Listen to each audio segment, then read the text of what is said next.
find out what's happening with it. You know, I'm on the outside, Gary. I'm looking in, Okay. and I look at these schools, and, you know, let's face it, Coach, where's your brand-new basketball court that you guys own, that's your private gym? You don't have one. No. I mean, this has been the story. I mean, here we got a sensational, top-ranked, maybe top-ranked of all-time high school basketball program here, and it doesn't have its own gym.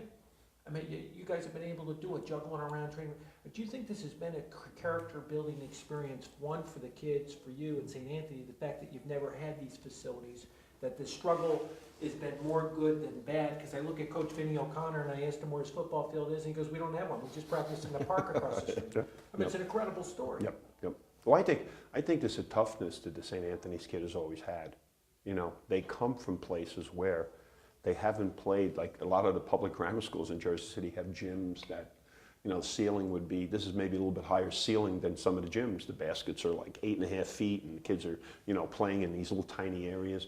They're used to playing, you know, David Rivers used to play on a court in Virginia Avenue that was probably only another third the size of this room.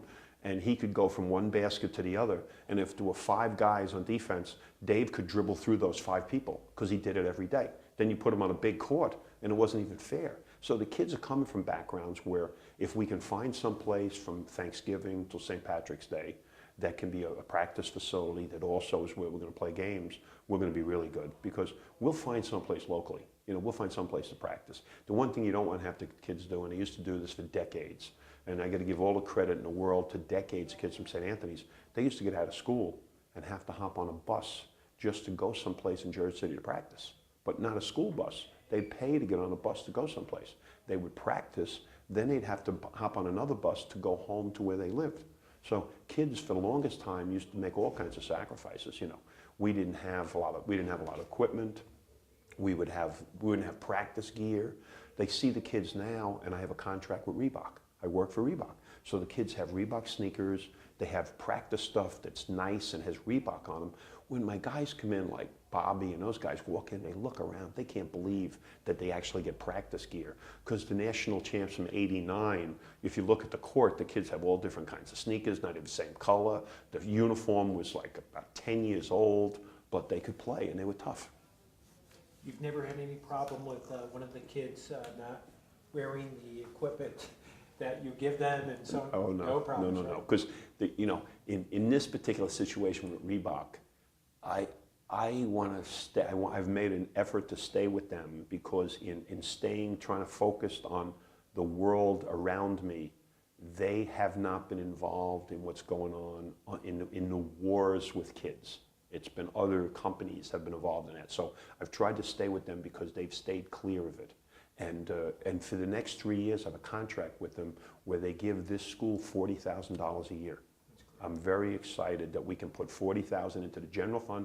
Doesn't go to the athletic fund. $40,000 a year goes to the general fund in a school that the deficit, as I said, is like $1 million. So I'm very happy that I've been able to go to a company that'll do that, and we'll get gear. And we explain very simply. They give sneakers for all the teams in the school. If I say to a kid, I want you to get a short haircut, you get a short haircut. If I say to you, I want you to wear Reebok shoes, because we all wear Reebok shoes, you wear them. If any of these things you don't want to do, that's the great thing about doors. There's hinges on the doors and a doorknob, so you can come in a door and you go right back out, and don't let the door hit you on the way out. But the tradition is so strong that it still seeps out into the community, where a young kid like Hallis, who was in the 7th grade, whose dream was to go to St. Anthony's as far back as then, he cut his hair, he cut his braids in the summer of the 7th grade. Yes. Because he was going up to the Pocono camp, which you were running the Pocono camp. Yes. He went up to camp that summer. And the kids want to see, that's the thing about identity. That I have my hair cut, I want to be part of St. Because the St. Anthony's kids were helping you run the camp. Yes. He wanted to be part of that. Yep. And you can get that done. I mean, the kid who wants to emulate the drug dealer, it would be so much easier to emulate Mike Rosario. You know, and the story that I'm very proud of, Mike Rosario and Dominic Cheek, they both went to number 24 school in the city, admittedly with 2 horrendous students in grammar school. By the grace of God and many appearances with family, we got these 2 kids out of grammar school, okay, by the grace of God. They both did very well in school. Mike was fully qualified as a freshman. Dominic will be going to Villanova. And I sent them both back to their school 2 years ago to talk to the 8th grade. And one of the people from the number 24 school called me and said it was the best presentation they've ever had at the school. There has never been better response by kids, because they went there and they told it exactly the way it was, that they were terrible students. One teacher got up and said that she used to threaten to call me when they were in 6th and 7th grade. She was threatening to call me because they had already told her that they were going to go to St. Anthony's, and the teacher saying, you're not going to be able to go to St. Anthony's. You don't have to discipline. If I pick up the phone and call Mr. Hurley right now, he's going to laugh at you going to school.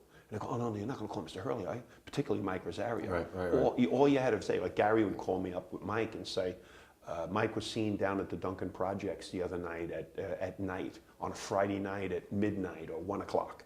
Okay, all his family's still there. Fortunately for him, Mom moved out of there. So I get Mike the next day. I said, Mike, I said I got a phone call. One of the cops is doing a stakeout down at Duncan, and he saw you hanging around down there at night. Now I know, Mike, that you still got family there, but you can't be there again. I said, am I gonna get another phone call like this? And he'd be like so nervous. Oh no, Mr. I was there with my cousin. We wouldn't have another Mike sighting for maybe 6 months or so. And then the next one might be, oh, he was there in front of a building, the weather's nice, he was there for about an hour. And it would be somebody that Gary knows. Could be one of the guys who works at the boys club. Could be Jerry, or somebody saw him. And because there's a world of people throughout the city who know where the kids are in the different neighborhoods. And if a kid has a St. Anthony's jacket on, or he's been identified, we get calls all the time. Firemen in the city or St. Anthony's grads, cops all over the city, or St. Anthony's grads. So if a kid is out there, even for one day, that hangout rule, or I said, we're already having like a sit down over why are we up on a street, a certain corner, and you can't be there because nothing good's going to happen there. Takes 1,000 parents to raise a family, so that's what's going on here in Jersey City, right, Gary? That's right. A couple thousand parents and kids all helping you guys out. And we can't help everybody, because it's impossible. He has hundreds of kids. He has at the boys club that he needs to work. Here, I have 50 basketball players, and then because the school is so needy, then I'm involved all the time in trying to keep this place open. So I do a lot of things for the school, but. You hope that there's people out there who understand if you're doing something good, they can help you by, buying a ticket to a fundraising event, or employing a kid for a summer job. Going to the golf outing. Going to a golf outing, or like mentoring a kid. We have a lot of kids that don't have enough strong male figures in their life. So if a businessman was available and wanted to mentor at the school, that's something to be greatly appreciated. Or a guy that sees value in what we do, joining the board of trustees and then getting involved at the school. Guy that's retired and wants something to do. I'm retired. I find plenty of things to do here. I'm now I'm like the assistant strength coach. I'm on the board, I'm coaching, I'm bouncing around because the place, it's needy. Sure. Well, Gary, I think we covered almost everything. Is there anything we missed? I think we did. I would somehow doubt that. Okay. But Coach, a big thank you on behalf of the Frank McGuire Foundation. It's such an honor to have you. And thank you again, Gary, for doing an incredible job. And you, Brian Oegan. But thank you so much, and look forward to sharing this mission with everybody so everybody can find out about you on our website by going to the McGuireFoundation.org. You'll see the YouTube link, and they can click on that and watch not just the interview with you, but we have 4 other interviews on there with Coach Curran, Coach Ascalise, Coach DiMatteo, and Coach Vinny O'Connor already on there. And we hope over the next 12 to 24 months to increase that from 20 to 40 coaches, because you guys all have done such an incredible job with That's kids. great. So thanks again, Coach. Okay, my pleasure. It was great. Thanks, Coach. Okay. It was wonderful.